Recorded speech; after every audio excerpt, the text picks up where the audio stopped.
How would you define self-fulfillment and self-worth? I think that's what Bradley Cooper's primary message in Is This Thing On, his recent film starring Will Arnett and Laura Dern, is trying to ask. At the core of this film, it's not really the main motif. It's more so about how can you learn to be uncomfortable and be unhappy in a situation where, largely you will be happy and you will be comfortable.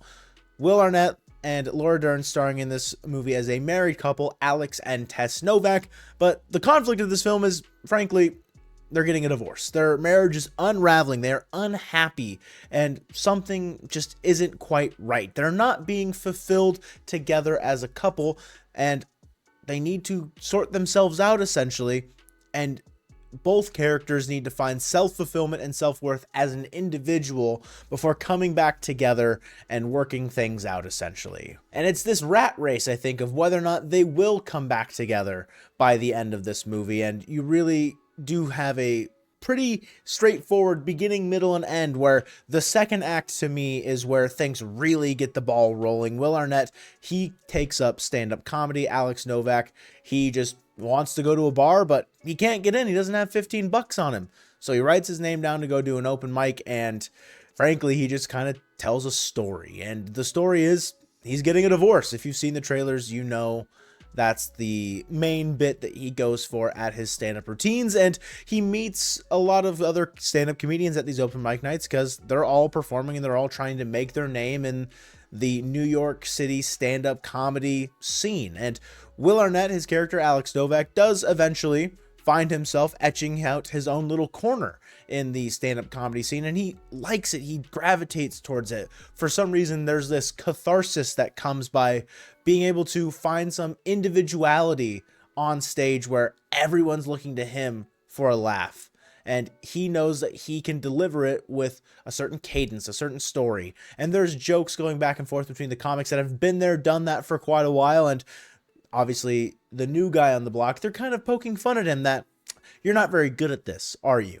And Will Arnett, admittedly, he just kind of goes, yeah, I mean, I just started. This is my first open mic, essentially. And it is this really raw, unfiltered kind of exploration about what individuality looks like on a small scale. This isn't this grand conversation about, the meaning of life, but more so the meaning of one's individuality. And I think that's a really beautiful conversation that Bradley Cooper, as the director and also supporting actor, he's probably the fourth or fifth most important character in this movie. He plays a character named Balls, by the way, which is hilarious. An artsy theater, I need to call back, I want to be a on stage guy, I want to be on movie sets guy, who kind of is, in a weird way, the comedic relief. At least he was for me, which is funny to say that the main character who is performing stand-up comedy is not the comedic relief, whereas he like Will Arnett's character is the main character. Yes, he has funny moments, but the conflict is centered around him. Bradley Cooper, the conflict doesn't ever really involve him.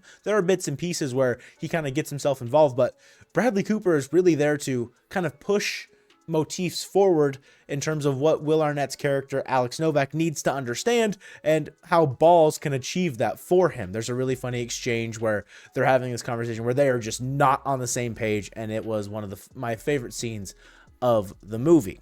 Getting more into the New York City stand-up comic scene, there are actually genuine comedians cast in this film. Chloe Radcliffe plays a pretty prominent character in this, one of Will Arnett's comic friends that he meets at some of the open mic nights. She does a very great job in this movie.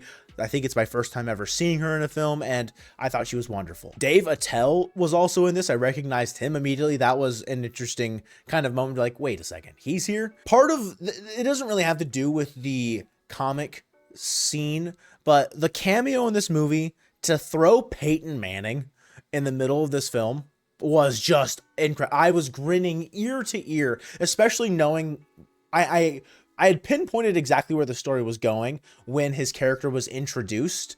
And so I was kind of just watching the story unravel, but Peyton Manning's there. And I thought that was really funny. Something that I really did appreciate about this film was the cinematography, the camera work specifically. There's a lot of really close, tense shots that I think are meant to I mean, it's simply to make you feel uncomfortable, to make you feel there in the scene. There's a lot of moments where you're really close up on Will Arnett, and you can tell that he is still, as Alex Novak, uncomfortable on stage at moments, but he's trying to find his groove. He's trying to find that next step and whatever will make him feel comfortable in his own individualistic growth journey.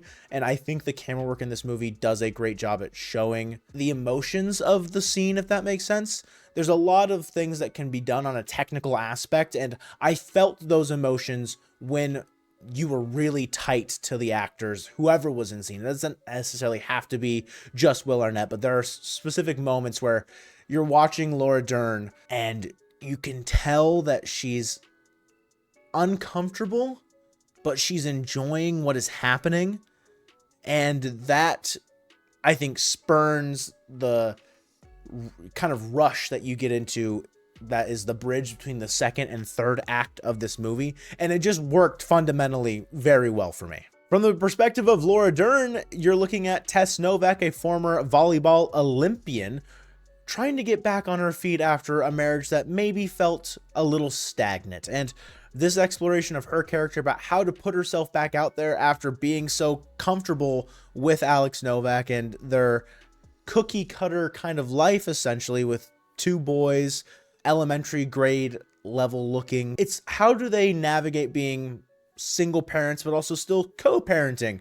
And there are these really great moments throughout the first parts of the movie where they're still trying to figure out how to be separated. And you can tell that there's still this connection because they run through the numbers in one of Alex's comedy sets. He lays out to the crowd, yeah, we were together for in total about 26 years. It's weird not going home every night, essentially. And it's more so a conversation about how he had sex with someone else for the first time after only having sex with the same woman for 26 years, and relating that to humor and how you can have that conversation in a public setting and what that meant, what that looked like for him and his experience with that. And from Laura Dern's perspective, from Tessa's perspective, it's about figuring out herself and her own identity. And that's what they're both trying to achieve in this movie as they grow apart and how they grow, yes, outside of one another, but how they can then essentially grow back to each other as well. It's a very beautiful movie. I really, really enjoyed it. I think as a comedy drama, this is about what you should expect. Like it's not, I don't think it's trying to reinvent the genre. It's not trying to reinvent the wheel in any way. It is doing exactly what it's trying to, and it accomplishes it very well. I do really recommend this movie. You should watch this movie if you have not seen it. If you're a fan of dramedies, if you like a raw look into what middle-age life could be like if you really need to figure yourself out. It's kind of just a midlife crisis movie if you really think about it, but it has a lot of heart. There's a lot of great moments. And when I say the final needle drop in this movie moved me to tears beyond I thought I could have with this movie going into it, I knew that, you know, there would be some sort of emotional evoking happening from Is This Thing On? But the final needle drop, chef's kiss. Isolated vocals will always get me, and they used it in the perfect way. So if you watch Is This Thing On, let me know what you guys think of it.